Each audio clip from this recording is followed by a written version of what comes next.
Alright, so brief history of the Rottweiler. Started out with ancestors of the ancient drover dogs and molossers in Rome with the Roman centurions.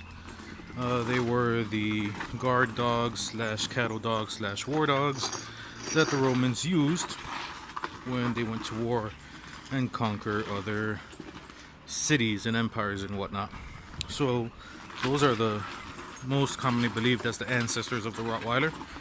So when the Romans went to conquer Germany, some of them stayed there, and of course, they would stay in Rottweil, and the dogs that the Romans had would mix with the local dogs of Rottweil, Germany, the butcher's dogs, right? So that's the mainly accepted history of the ancestors of the Rottweiler.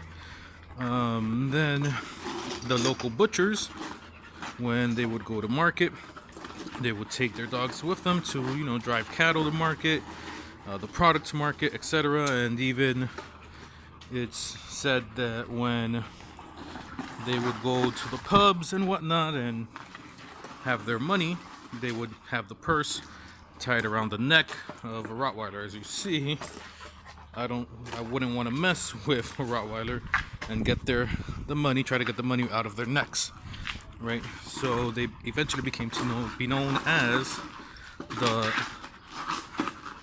Metzgerhund of Rottweil, or the Rottweiler butcher's dogs, or the butcher's dog of Rottweil, right?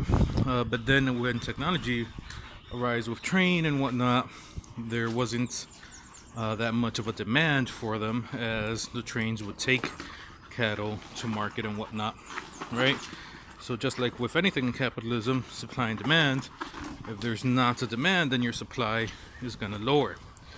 But eventually, people noticed, like, hey, aside from being good herding dogs, they're good protectors, they're good all-around dogs. So World War I, World War II, the Germans used them as messenger dogs, protecting dogs, etc. And then they're still used to this day in the military across the world. Police units, canine units across the world, they're still used, right? A little bit less common than the Malinois and German Shepherds and whatnot, but they're still used across the world. Then you had your clubs form, of course, the first ones in Germany, and then across the world. As far as Nicaragua is concerned, I'd say they're not the most popular, or they're amongst the most popular. They're in the top 10. The number one, of course, being the mixed breeds, your Comeconduais, right, as we say, your Indios. That's the most popular dog in Nicaragua.